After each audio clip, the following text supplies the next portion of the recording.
lunch. Food for breakfast, nigga, weed for lunch. Food for breakfast, nigga, weed for lunch. Pussy for dinner, now nigga, that's a winner. My dick been on more female. I'm Space Duck. Space Duck. I'm Potato 2 times. We are the mega powers. Yes, sir. Yeah. We are the mega powers. The mega powers. The axis. Big number one, Diddy fucked Meek Mills in the ass. He fucked Usher in the ass. And he possibly fucked Ja Rule in the ass. What you think about this? Allegedly. And allegedly. What do you think about that? Hey, this is like a Shay Sharp, Cat Williams episode. They lying on Diddy because he got a lot of money. We got to realize when you have a lot of money, people will lie and they will make up stuff to get some of your money. Well, this is what I know. Big old lie. This is what I know. In my years on this earth, most lies have a small bit of truth in all of them. That's true. Because in order for a lie to be effective, you have to base it off some truth and then go from there. You do what's called embellish. You got to embellish. Embellish. Now, do I think Diddy's a freak? Absolutely. Do I think he done plugged a few booty holes in the industry? Absolutely. Pause.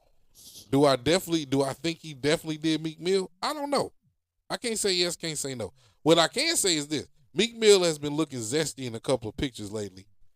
What was that one billionaire that was sandwiching him when they had the black and white party last year? He went to Dubai or something. Yeah, some to dude collect a check. Some man walked up on him and gave him a hug from behind. Yeah. The kind of hug you only give a woman from behind. I mean. And then there's other times where he was bunny hopping off on basketball courts. So Meek Mill has been weird for years. Honestly, I'm surprised we even still talk about Meek Mill. I'm just gonna be blunt. Can a nigga be blunt? I'm gonna be blunt. I'm surprised we still talk about Meek Mill. He never was that impressive as an artist. I've never heard a whole Meek Mill's album all the way through. Never. When he had that Welcome to the House party, that song was hot. I can name maybe a couple of joints. That song Champion was cool with him and Drake. But I've never listened to a whole Meek Mill album all the way through. Yeah. Meek Mill ain't he definitely ain't the best out of Philly at all. Philly full of dope niggas, dope lyricists, man. Oh yeah. And Meek Mill came up under a different umbrella. But to answer your original question, it's possible. I don't put nothing past nobody. But these are all allegations. None of them been proven. And none of them been witnessed by me or Space Duck. Did you see Drink Champs with Benzino on there? I saw a little bit. This is my viewpoint of Ray Benzino. Ray Benzino. Think about Benzino, man. In the 90s, the Source magazine was the Bible of hip-hop. It was the most important publication in hip-hop. If you had no relationship with the Source, then you weren't popping as an artist. Your shit wasn't popping. If you go back to the Source's unsigned hype, the people that was the unsigned hype end up becoming the most influential artists in the game. I mean, from Biggie, Common, I want to say Bone. It was a bunch of people I can't even think of, man, in the 90s. The Locks, DMX. Yeah. They was all unsigned hype artists. I think Nas was one. Yeah. It was a ton of them, man. Like you said, we went to the Source to see what was hot. What was hot. As far as music. The rating of the different albums when they came out meant something. Mm-hmm. You know, it was rare to get anything higher than 3 or 4 mics. If you was a 5 mic, if you got 4 mics or better, you was the shit. Yeah, absolutely. So his involvement in the Source, I give props to. And to some degree, his ability to stay relevant now, I guess you can salute. But his obsession with Eminem is making him look stupid. That's just real. Like, y'all beef was 10, 15 years ago. I don't remember the exact date. But you're still crying about it. One minute you like, I hate Eminem, fuck him. The next minute you crying, you sobbing up the Kleenexes. You looking like a little baby. You looking like a little baby. No disrespect to little baby. But I'm just saying, like, Ray, man, what are you, 58 years old? Sit your old light-skinned ass down somewhere. You know what I'm saying? And just be an OG, man. Nobody cares if you beef with Eminem. It's not that we're protecting Eminem. It ain't that we putting him above anybody. It's nobody gives a fuck if you beef with him or not. We just don't care. It's not impressive. It's not going to add to your legacy. It ain't going to take away from your legacy. It ain't going to make a fucking difference. You know what I'm saying? It just doesn't matter. I gotta say, what you gotta say about it, man? I mean, like I say, Ray Benzino, I mean, he's looking for some clout right now. You know, his daughter, uh, Coi Leray, doing her thing on the charts. You know what I'm saying? And he's looking for some clout. Everybody wants to stay in the mix and be mentioned. And Benzino know he has nothing going on right now. Musically, of course not. Mostly anything that has to do with music, Benzino is a fossil at this point. Cam Newton got beat up at his camp. What you think about that? He didn't get beat up. He was holding his own. Yeah, he was. I'm just fucking with Cam. Cam a big motherfucker. He was actually going easy on them. If he Man, probably big went, ass nigga. if he went AWOL on him, he probably would have hurt them motherfuckers. But yeah, Cam Newton. But Cam Newton got to realize, man, Cam Newton, what he does at his camps is what a lot of single black mothers do. You try to be, and a lot of dumb black fathers also. You try to be friends with your kids instead of being an authoritative figure.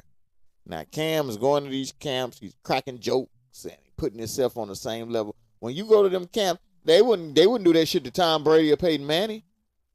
When Peyton Manning and Tom Brady go to them camps, they, of course they're going to treat the kids with respect and smile. But it's still going to be just like it should be with a parent and an adult. It should be a level. It should be a line, a respect line. You know what I'm saying? I am an adult. You're a child. You trying to get to where I'm at.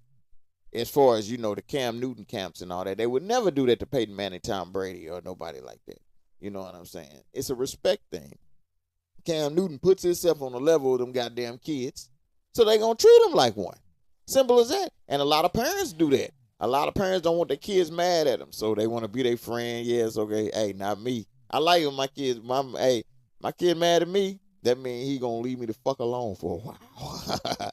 So, hey, it's about being a parent, an authoritative figure, or if you run in a football camp, an authoritative figure, because those kids are trying to get where you at, So Cam has to take himself off that level. Well, I heard. Because if he don't, go ahead. These type of situations will always happen. Explained what happened, and the guys that he got into it explained what happened. Initially, I thought that Cam had got into it with some of the players in the game, the 707 players. What actually happened was coaches from another 707 team and Cam had some words. And the truth behind the story thing is Cam and those guys that he was with at one point in time was on the same squad. Those guys broke away and made their own team for the 707 tournaments that they was running for the kids. And basically what happened was a spillover from a lot of shit talking that Cam was involved in and they was involved in. Right. Egos. So when it was, there you go, egos. My thing, initially I thought it was some little boys, some little teenagers coming at Cam. And I had a whole different speech for that. But now that I see it's just a couple of grown men that had some words, they had to handle it out. Then it's just some grown men shit. That's all. I just got word that an official fight has been made between Jake Paul and Mike Tyson. I think it's going to be in April. According to my sources, it may be in April. Date that might be tentative. But it's an official fight has been made. Jake Paul versus Mike Tyson. Who you got? It's all predetermined, so it don't matter. The whole thing going to be fake. It ain't going to be real. Now, me saying that, who you got? Whatever. I got Mike all day, nigga. Whatever the outcome is going to be predetermined. I got Mike Tyson. Because it's going to be a win-win for both parties. Don't matter who technically win or lose. Yeah. Because Jake Paul specifically, if you looked at all his previous fights, he ain't lost none of the other fights. Because he's paying these people to take a dive. No, he lost the one fight to Fury brother. He beat Fury brother, but we all say he won that fight. He should have lost that fight. He did lose one fight though. Go back to that. I forgot. Mike with his trainer. Not recently. Like in the last 6 months. Whew. I ain't paying no attention after his fight with. I'm gonna send you the video of him working out with his trainer. I know it's just his trainer and he doing the pad. That motherfucker look like a damn pit bull still. Okay. It's Garcia versus Haney. Ryan Garcia versus Devin Haney. If this fight matriculates, Right now, we don't know if this fight's gonna happen tonight because Ryan Garcia is going through some mental issues.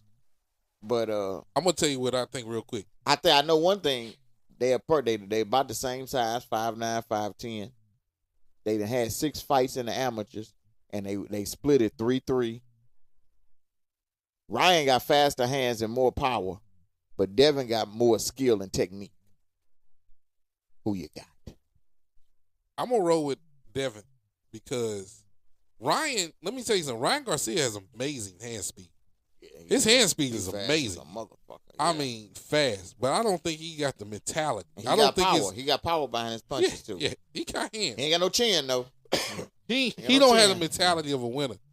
He don't have the tenacity of a winner. Mm-hmm. Devin Haney is tooted and booted. When you see his upbringing, Mm-hmm. I like Bill Haney. I watched him on It Is What It Is. Oh, Sideshow Bill. I respect Bill because me and Bill probably about the same age range. Probably. You know what I'm saying? And he like all in on his sons like I'm all in on my sons. Mm-hmm. I'm the mouthpiece. Even if you don't say nothing, you ain't got to say nothing, son. Right, I'm going to talk. right, I'm going to be your mouthpiece. And I respect him like that, just like LeVar Ball. You know what I'm saying? I like being the old head, like, this is what I got going on right here. You fuck with them, you fuck with me. That's how I feel about my kid. Talk for him. I'm going to talk for you. You ain't got to say shit. I'm the mouthpiece. Mm-hmm. So I like that. And it leads me to believe that he put the right amount of pressure on Devin to make him be what he is. Now, Devin got some nice hands, too, and Devin got a decent chin, and he can last most fights. Most fights. I've seen him get rocked a few times, but yeah. I ain't seen nobody drop him, though. So. Yeah, I think he can grab this bag because Ryan Garcia's head ain't all the way in the game. What you got to say? Shit, basically that's it. I don't even think Ryan gonna make it to the fight. Something gonna happen where he gonna pull out this bitch. So it be man, NBA. I got Shai Gilgeous-Alexander as my MVP of the season of NBA. SGA. Ask yourselves one freaking question. Where would the Oklahoma City Thunder be without that guy? Facts. Facts. Shit. That nigga's beast. They probably be number 13, 14 on the West Coast.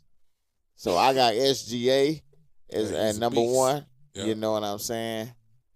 The only reason I ain't giving it to Giannis because you got Dame. One night Dame might throw up 40. One night Giannis might. When you got Dame or Giannis, it's hard to give it to either one of them when you're on the same team.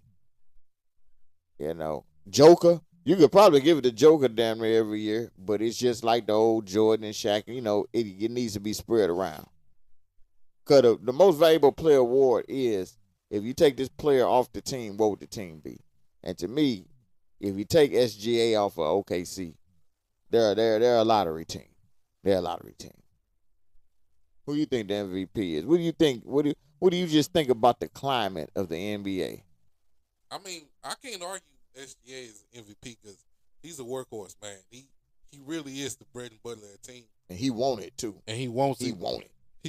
He got that electric energy. Mm-hmm. And everything he does is what's going to determine the outcome. His energy is the energy for the team.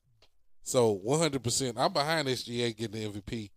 At one point in time, I wanted Joel Embiid to get it, but you know his injuries. Oh yeah, he done.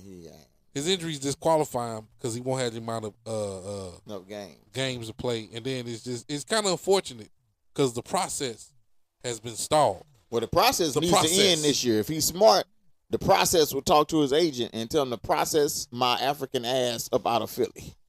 If he's smart, this is his last year in Philly. He needs to seek and or demand a trade. Year in Philly. He don't. He already gave enough to Philly what he could give. He just spinning his tires at this point. Yeah, he need to be with a team that's got 2 or 3 other all-stars that can make him great. And it's going to make a real run for it. Yeah. A contender. And like I said, I told you earlier, man, Cat, Karl Anthony Towns, he's down. Meniscus injury. Probably out for the season. I think that's going to be a big punch to the Timberwolves. What you think? Oh yeah, they're gonna drop. You know, they've been number one. Anthony Edwards, he's a superstar. He's elevated to that superstar. But like I say, it was that 1-2 punch with him and Cat. Without Cat, they're not. Well, I mean, they're not gonna be able to make superstar to you the ring. In my book, you a star. Well, you ain't put a ring on your finger yet. How can you call yourself a superstar? No, I disagree with that. I feel like there are players that are super. I feel like Dame Dollar's a superstar. Even when he ain't got no ring, but he's a superstar. He's a star. I feel like Allen Iverson was a superstar. He ain't get no ring. I feel like Charles Barkley was a superstar. He ain't get no ring. Okay, you know what I'm saying? Malone, even though I'm not a personal fan, but realistically, Malone's a superstar. So what's above a superstar then? What's above that? A megastar.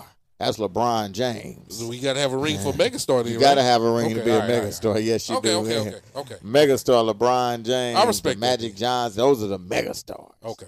Yeah, you got to have as long as the understanding is there's a higher echelon above that separates the ring bearers from the non-ring bearers. Yeah, the megastars. As long as we do that, then I'm with you. I'm with you. Yeah. I got you. Okay. American.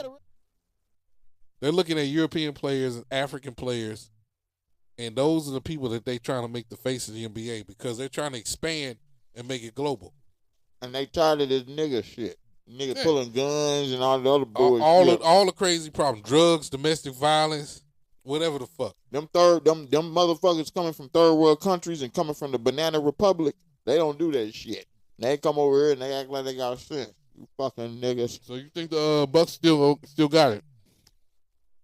The Bucks still got it, man. I'm telling you. You got to realize Dame and Giannis know how to pace themselves. So when it comes down to when them playoffs hit, you going to see. When them playoffs hit, shit going to tighten up over there. They going to holler at Glenn Rivers. They going to tell Glenn, look, let us run this ship, Glenn.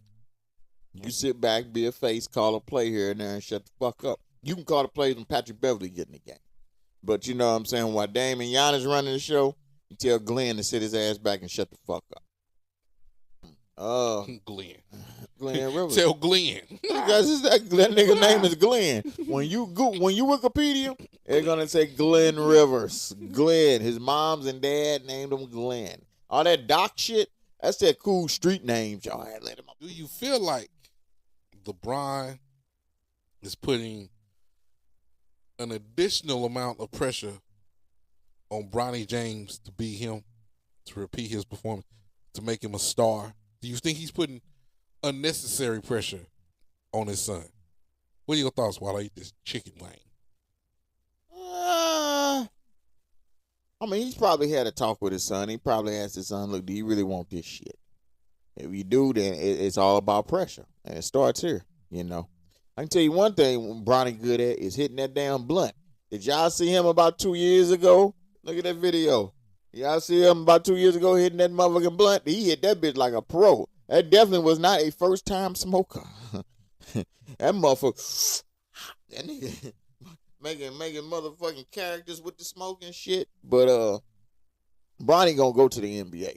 It's gonna be up to him whether he gonna stay around or not. He's gonna get to the NBA because if I'm a team, I'm gonna take a chance on him. Why wouldn't I? LeBron James' son, a great possibility LeBron to come to my team. Plus, one thing I noticed about Bronny, he has the pedigree of LeBron. I'm telling you. Bronny, one of them players, he has the pedigree of LeBron for real. As far as what? As far as his poise, as far as his knowledge, you can just look at him and tell how he's a smart player out. Motherfucker that goes out there and force shit. You know what I'm saying? Bronny could do a little bit more. He could be a little more assertive, but he's fitting right in the system. That's what he's trying to do. He start heading towards the end of the NBA, he's going to have to be more assertive and going to have to be more open. Think about this. Lonzo Ball was averaging 14 fucking points at UCLA, and he was the second overall pick. He was unassertive like Bronny James was. All that shit. Lonzo Ball averaged 14 points, second pick. Bronny gonna get picked. Now he ain't gonna be no 1, 2, or 3 pick, but he's gonna get picked, and he probably gonna go in the first round. But I'm looking at him, I'm looking at his body language, and I can tell. If I was a coach and I tell Bronny, look, I need 30 from you tonight. I need you to go out there and score. I feel like Bronny will go out there and he'll take over the game and score.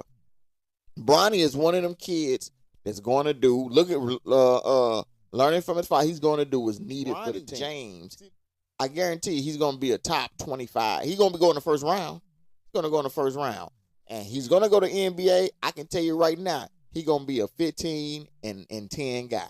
15 points a game, 10 assists a game. You heard it here first. Okay. Space Duck. That's Space Duck's take on things.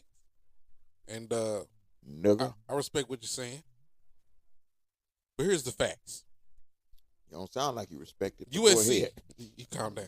USC is one of the worst teams in their conference right now. Last I looked, I think they was at least 11. Hey, what goes up must come down, baby boy. Bronny, last I looked, wasn't even the starter on that team. Here's the thing about Bronny.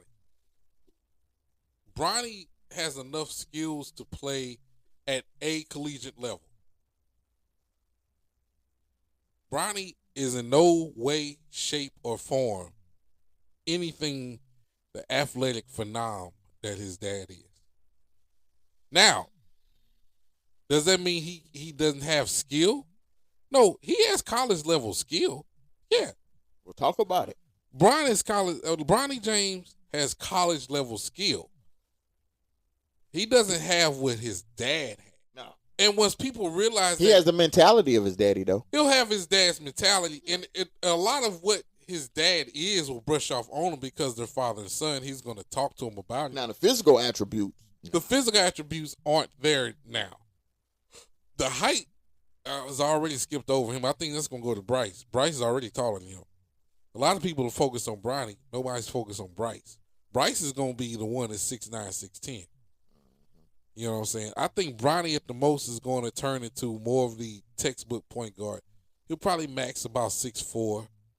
You know, he's athletic and he's fast. I won't take that from him. But he's not somebody who's ready for the NBA now.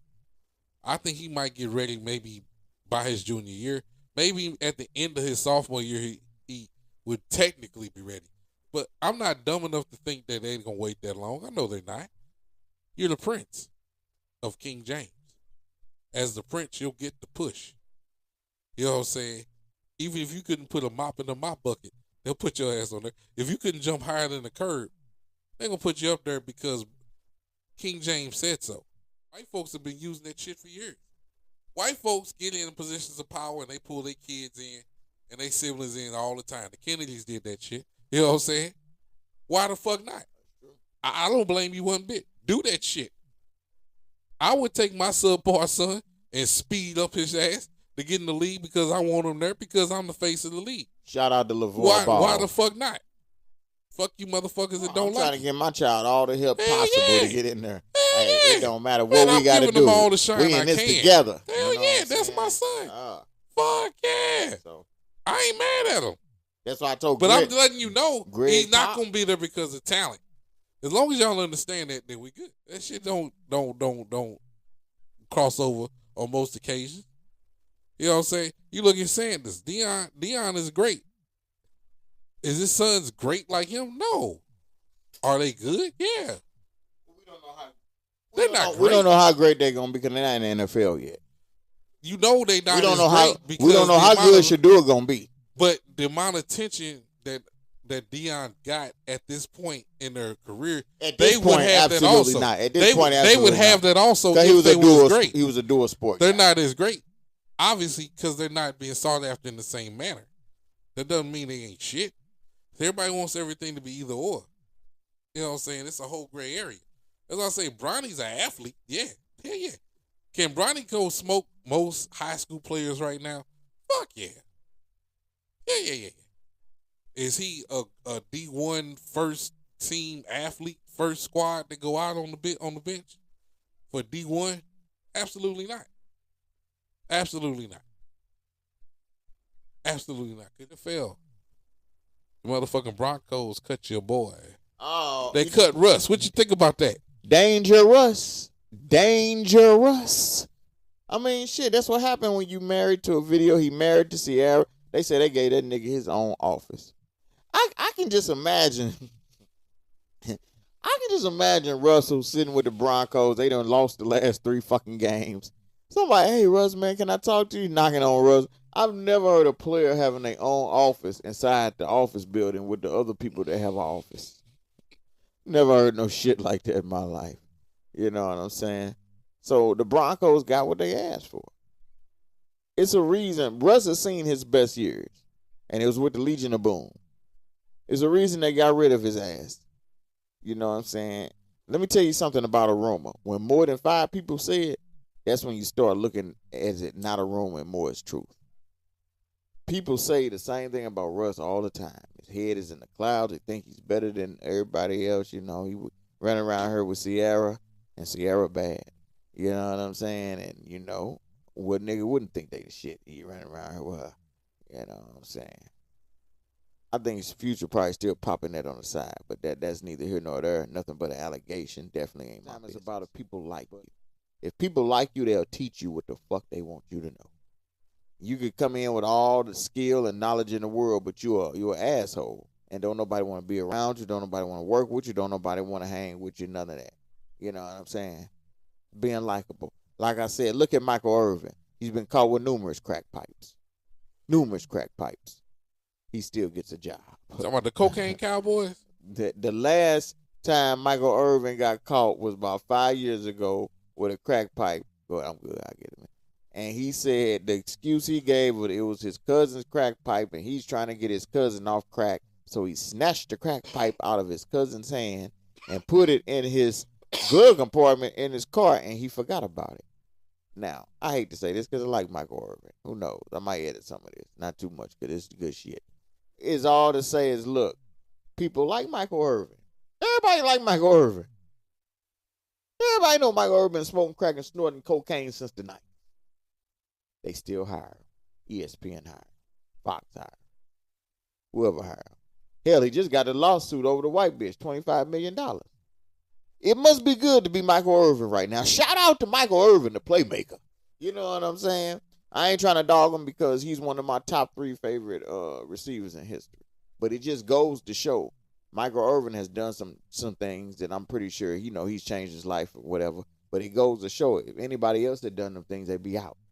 But people like Mike.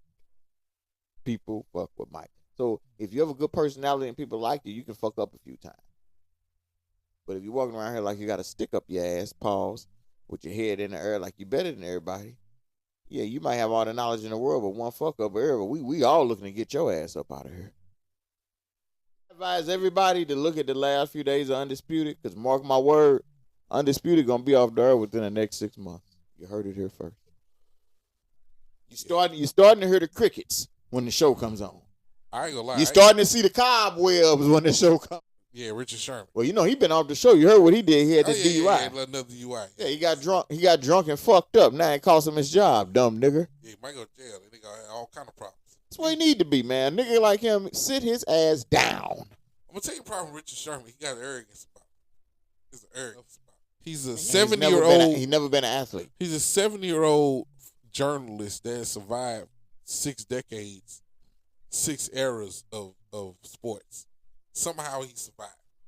The last 10 years have definitely been off of niggas. Yes, sir. Maybe 20 years. Yes, sir. Now, man, this Duck and motherfucking Potato, man. This motherfucking 24 and the 314. Area code representing. That's what it is. Duck and Potato. Hey, we still